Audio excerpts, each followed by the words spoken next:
Greetings and salutations, everyone, and welcome back to World's Finest. I am your host, Lee, aka the Batman, and today we are fortunate enough to have the CEO of the Comic Collectors Guild as our co-host, the man, the myth, Izzy. Izzy, thank you very much for being here today, my friend. What's up, Lee? How you doing?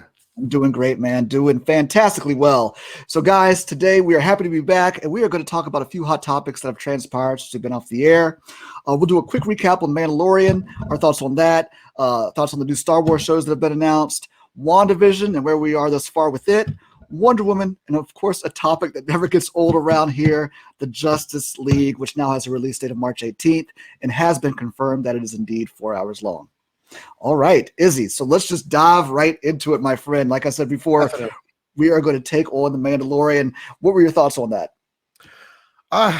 The entire season so far, or the whole show? Season 2, really, just or as a whole. Well, yeah, I think, believe it or not, I wasn't too happy with it when it first started out, but as it progressed and I kept watching, I got hooked. 100% hooked on the show. Season 2 was phenomenal. I think they did an excellent job all the way through, all the way up to the end. And, when we see, Luke Skywalker pop out at the end, I mean, I was jumping up in my seat, flipping over. I mean, it was the most exciting moment, I think, in that whole show so far. Oh, I have to 100% agree with you that was a very exciting moment. Unfortunately for me, I watched it a couple days after it had aired because we watched that show as a family. So the Luke Skywalker thing, somebody had spoiled that on Facebook for me. I so wished I could have gone back and just been totally blown away, just like most of the audience, and been totally surprised by old Luke. But I will also agree with you. My thoughts on Mandalorian, I mean, that was fantastic ending for season 2. Fantastic with Luke. The best. The surprise. And the fact that they kept that under wraps, that was a real big secret. Which was, I thought that was awesome. My thoughts on Mandalorian, I loved season 2 as well. I've liked the show as a whole. For me, I think these days, most shows are serialized and each show builds and capitalizes on the other show. You know what I mean? We've been spoiled with like Breaking Bad and Lost and just all these serialized television shows. Mandalorian has a bit of that with the Baby Yoda storyline. But it reminds me too much of an old 80s episodic television show like the A-Team. You know what I mean? Futuristic A-Team in a way. Yeah. Well, because, he rides into town. The townsfolk need help.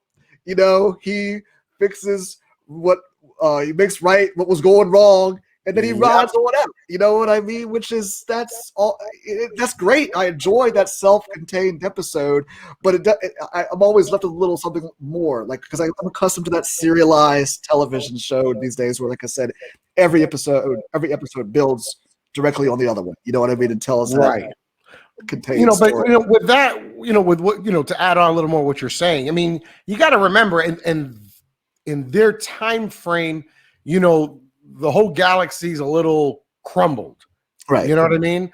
So you got all these pocket places with towns and things like that are still trying to thrive back. Yeah. And the Mandalorian just ends up being in every single one of them. So I get that. I guess it was definitely gruely, and always the last episodes of the seasons are kind of, they get to where I want to go, where each episode is like boom, boom, boom, capitalizing and building on the other one. But again, as a whole, it was fantastic. It was, I think, the future of Star Wars, at least for the near future, is going to be on Disney television, because they really blew it out the park, or knocked it out the park with this series, and people love it. But I do have a couple negatives. And I'm going to say it. First off, now we lost Grogu. Yeah. I mean, I think one of the biggest, points of this show that made it so popular was, Baby Yoda. And now he's not going to be on the show anymore, or at least for now. Right. What we've seen. And then on top of it, they made their expectations so high, and they brought, Luke Skywalker back at the end of season 2. So, I mean, how are they going to beat that? How are they going to, pass that climax into the whole season of the show? How do you beat that? I mean, I don't think know. about I agree with you. I don't know. I'm excited to see what happens, and the fact that they have Jon Favreau running this. I mean, I hope he didn't paint himself into a corner where he can't top himself. With the fact that Luke is showing up there at the end, I don't think will. I think we're going to continue to be surprised and entertained by this show. Again, that's just my opinion.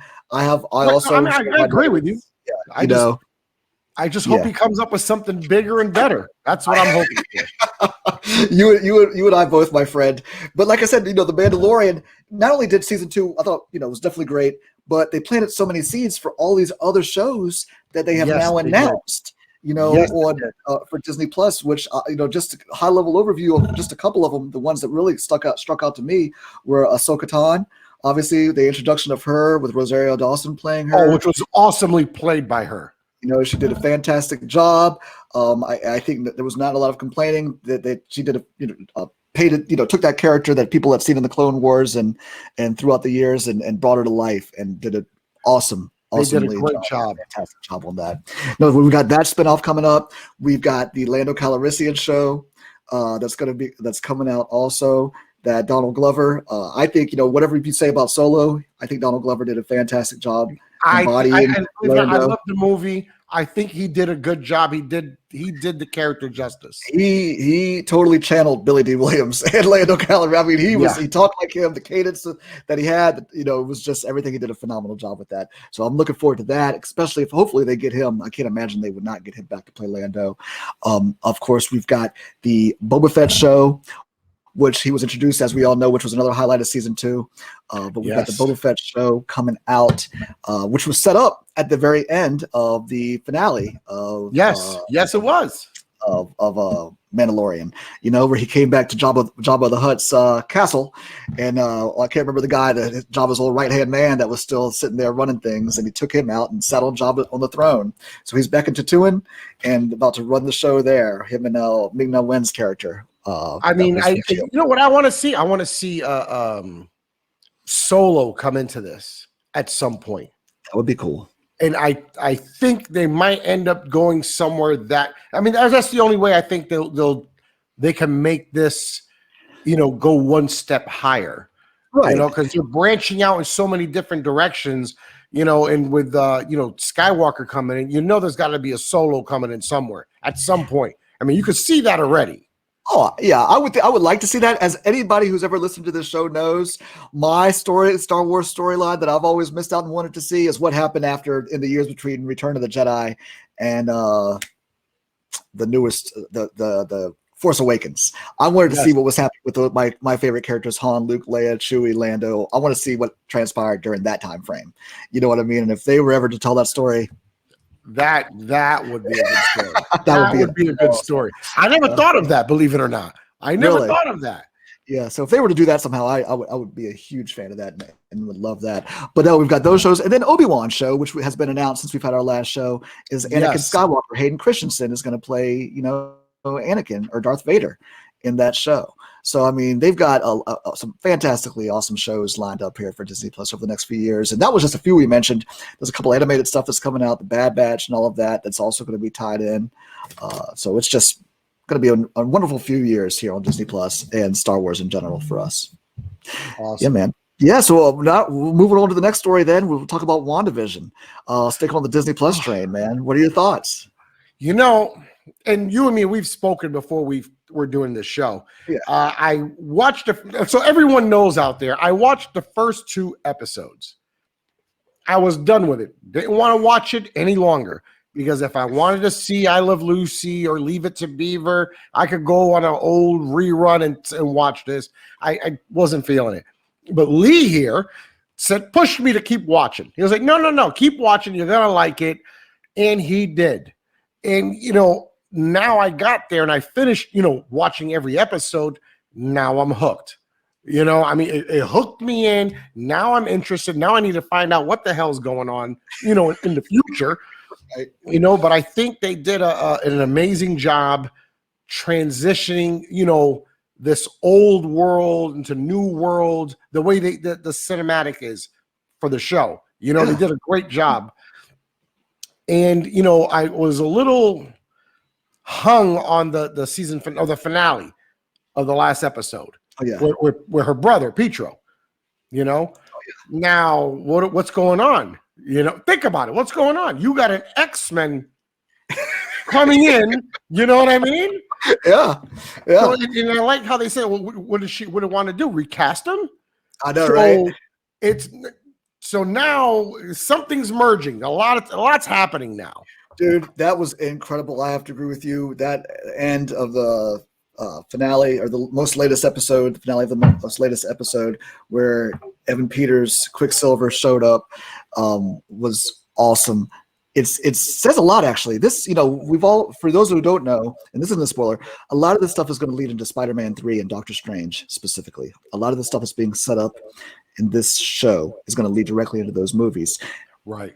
That being said, there's been all those rumors about Spider-Man 3, how they're going to have Tobey Maguire back as Spider-Man, playing the Spider-Man from his movies, Andrew Garfield playing Spider-Man from his movies, Doc Ock, the same actor, Jamie Foxx, from all those various films. Now this week they announced that, oh my gosh, Green Goblin, Willem Dafoe is also going to be in there. So my point is that this, by bringing Evan Peters and Nat, who played Quicksilver in the X-Men films, which not Aaron Taylor Johnson, who played Quicksilver in the Avengers movies, bringing him back has really kicked in the door now to this multiverse. The multiverse. You know what I mean? That's what they're doing right now. Multiverse, and saying, a lot of people have always said DC tried to copy Marvel in the way their movies were made. I can at least say this, that DC is the first in the movies and TV side to introduce the multiverse. You know what I mean? That they at least did that. And so now it looks like Marvel is, even though in the comic book world, they've all had multiverses and stuff like that for years. I don't recall who had it first or whatever, but it's interesting that they're going that route now and opening the doors for that. So, I mean, that was first and foremost incredible. I'm hoping to see what Evan Peters, I hope he sticks around a little bit more next episode. Hope it wasn't just a quick cameo and where'd he go? Oh, where'd Pietro go? Oh, he had to run off. I have a feeling he's going to be in for a little bit. So we're going to see a lot more to that to come. That's for sure. Yeah, dude. Not only that, so that was incredible. I love the introduction of Monica Rambeau. For all of you guys who don't know or haven't followed, I'm sure most of you do. This character was actually introduced in the Captain Marvel movie. She was actually the young little girl of Maria Rambeau. She was Maria Rambeau's daughter, as has been established in WandaVision. And so she was her little girl. As a little girl, was running around in Captain Marvel movies. So we've got Monica Rambeau all grown up now, being in Sword, which is, I guess, where Samuel Jackson also was. Remember at the end of Spider-Man movies when he was walking around in space? That's part of Sword too, is my guess. You know what I mean? So the fact we got that. And Monica Rambeau, for those who don't know, is a classic Avengers character. She used to be Captain Marvel. She's got energy powers. Her original name was Captain Marvel, and then she became Photon and all these other different characters throughout, the comic book history. But she's also going to be in Captain Marvel too. So I just love all these little ties that they've set. They're tying everything in. Yeah, and the fact that Jimmy Woo from the Ant-Man movie, or Ant-Man and the Wasp, is back, and Darcy from the Thor films. I love these little smaller. I thought Darcy was great. Yeah, I mean, when I saw her walk into the show, and I was like, oh, they brought her back. I mean, I find her, extremely funny and her character. Yeah. So that kind of brings you back to, the previous movies that everyone liked and enjoyed. So I kind of like they're bringing everyone into one show. Yep. So I think they're doing a good job. I really do. I do too. So it's really great. I can't wait to see where this leads us all to. But, I love the fact that they have a little shout out. You guys know Buffy the Vampire Slayer was one of my favorite television shows. The fact that they have audio from Buffy playing Dottie in the WandaVision 2. I love that. I just love the show. I'm glad that I actually do love the little shout outs to the little old sitcoms. I do like that aspect of it. And I'm curious to see where this is all going to go, because it seems like Wanda's set this up, but she doesn't remember how she even got there herself. So I do believe she's doing this, but I think there's somebody, a puppeteer. Somebody's manipulating the situation. Has somehow done this. She's not going to be totally evil. Anyway, I can't wait to see where they go. We got only 5 episodes left, or maybe 4 episodes left, and then we move right into Winter Soldier and Falcon and Winter Soldier. So this is also Disney Plus again is where the new show is going to be. I mean, this is going to be so awesome. We got that, and that we have 6 episodes of that, and I think that leads us right into Loki, and then on and on and on with all these other cool shows that are coming out here in the next few years. Oh, I'm dying to see Loki. I think that's going to be great. Yeah, we've got that. We've got the She-Hulk show, of course. We've got that's coming out, the Moon Knight show. They announced the Secret Invasion show with Nick Fury. So many cool shows coming out. So again, Disney Plus I mentioned that with Star Wars.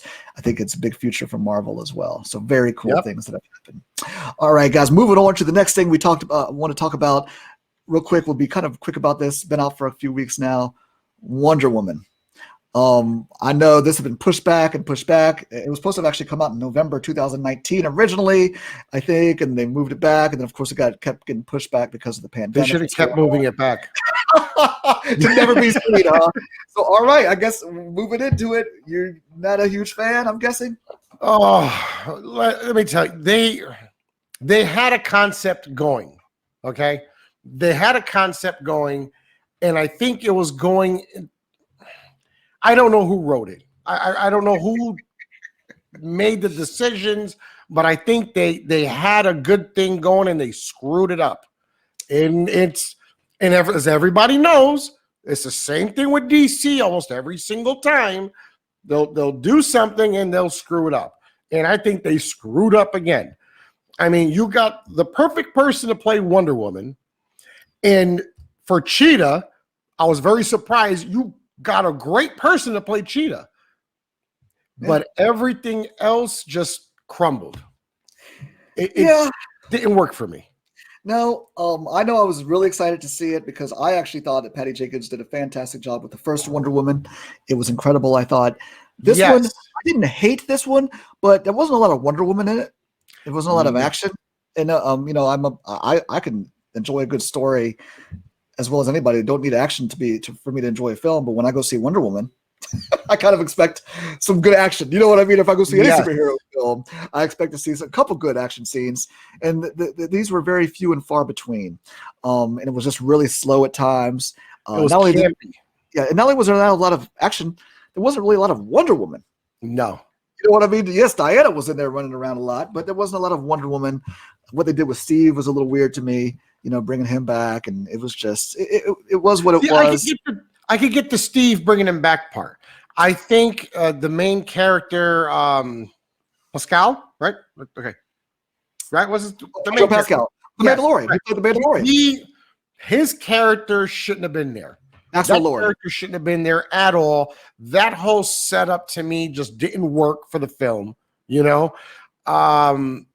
just everything was so campy. It just wasn't feeling the way it should feel. What they should have did was, like in part 1, going back to more of the darker part of a movie, like how it was in the first Wonder Woman. She should have stuck with something similar to that, not this at all. Yeah. The only 2 things that I actually found positive of this movie. One was, where's Cheetah and what happened? Okay, because that's a setup for her to come back later on. We don't know what happened. Right. And 2, we see Linda Carter at the end. Yeah. I think that was the best part of the whole movie, to be honest with you. Yeah. No, I agree with you. That was awesome. I'm glad that Linda Carter was able to kind of get a quick cameo there at the end, through the end credits. And to kind of talk about what you said earlier, I think Kristen Wiig did a fantastic job as Cheetah also, known primarily for a lot of comedy roles and everything. But I thought she did a fantastic job. And to your point, I like that they didn't kill her off, which is what a lot of DC movies seem to do, or just Marvel movies, or just superhero movies in general. As opposed to capturing the bad guy, they usually have them killed or dead or some, they die. Ever since the first Batman when Joker died. We'll be talking about killing off soon. Yeah. Yeah, but no, it was I'm glad that she survived, and I think she will be back around. She's, at least we have that sheet out there running around as a character. Right. So I guess, I liked it a little bit more than you, but it sounds like we definitely both err on the side of more being a negative. I mean, it was a one-time movie. Yeah. It's, I could see it one time, it's done. Yeah. I could watch the first part a couple times over and over, I could see other movies, I could re-watch them over and over. This is one of those movies you watch once and then you forget about it. Yeah, That's unfortunately, how it was. it does regulate there, or at least you just fast forward to the few and far between action scenes and watch those, and then that's it. Yeah. All right. Well, cool. Well, guys, moving to the last topic, which I said has never been a stranger. We've never been afraid to talk about this here on the show. We all are huge fans. But it's been announced, as I mentioned earlier, the Justice League. We have a release date, March 18th. Finally. Cannot wait. And it's not a miniseries. It's going to be a 4-hour long movie. You know, there was talk there was going to be maybe an hour released each week or something like that. I'm glad. Give it to me all at once, man. Boom. Yeah, one shot. I am excited about that. I'm excited to see the differences in what Zach does, or, over Joss. And this week they announced that Joker, we've known for a while that Jared Leto was going to come back and be Joker, but they kind of gave us a little quick snapshot or gave us a little glimpse, blurry glimpse of what he might look like. We even posted that glimpse on our page. So I mean, I think it's probably going to look a little different. I hope it's more than a cameo, because I would actually like to see what Jared Leto can do with the character. I remember when they had chose him originally, announced him, and as a follow-up to Heath Ledger playing the Joker, I thought Jared Leto was a fantastic actor in his own right, and I was like, what a better, they couldn't have done better as a choice of that. Then the movie came out, people said what they said about it, with Suicide Squad, he was barely in it. I would actually like to see what he could do. Yeah, I would like to see what he could do with the real Joker character. Yeah. But don't get me wrong, him playing a thug, head crime boss Joker, as he did in Suicide Squad, I think he did a good job. I think he did for acting and as an actor, he did a great job doing that role. Does it fit into what we like as a Joker? No, it doesn't. That's not the Joker we grew up with or the one we want to see. But he did a good job, doing that role. And there's been so many different versions of the Joker throughout the years anyway in comics. I mean, even with the Three Jokers miniseries that they just came out with a few months ago, there's different Jokers. You know what I mean? Each decade has seemed to have come up with their own Joker. One more sadistic, one more slightly funnier. You know what I mean? Things like that. So I didn't think he did bad. I think it was more of the imagery, the way he looked as the Joker, the tattoos and the gold teeth that really took people out of the character. More of a hoodlum Joker. Yeah, which isn't so bad. I mean, but again, to your point, he didn't do terrible in acting. It was just the Joker that a lot of people seem to like. So now with Justice League, we're looking at 4 hours. Yeah. Do people want to sit there for 4 hours and watch this? I do. So I do. I mean, if we could sit there through Endgame, which was 3 hours, we could sit there through Avatar, I mean, we could sit there through a lot of these movies that were about 3 hours and 20 minutes. Why not sit there for, 40 minutes more? Well, I would say if it was in the theaters, I would probably have a slightly more of a difficult time. Probably need a bathroom break in there, intermission. The fact that we all get to watch this in the comfort of our own homes, where everybody these days, and be able to pause and things like that, where everybody has 60-inch televisions in their homes pretty much these days anyway, or what have you, or close to that. Hey, I'm totally down, and I can't wait. I cannot wait. So definitely a couple points. So the rumor, and I know a lot of people has probably heard about the rumor about the two people who are getting killed off in Justice League, which is a rumor. It's not a spoiler. It's a rumor. Okay, I'm just pointing out some rumors. So the rumor is supposed to be Aquaman and Wonder Woman. Yes, I'm bringing new information to you, Lee, because you always have info. I brought it to you now. Breaking news, guys. Share it with me. So the rumor is, and it's a rumor, I'm going to keep saying rumor, is they're supposed to die in Justice League. All right. And Mira is supposed to take over for Aquaman in the league. This is the rumor, but this is supposed to set up Justice League 2, a part 2. All right. So somehow they used the Flash to bring them back. Well, so this is all the supposed storyline, but look where this is going, though. We're going back to the Flash. We're going back to where he starts traveling through time and all this is happening. Right.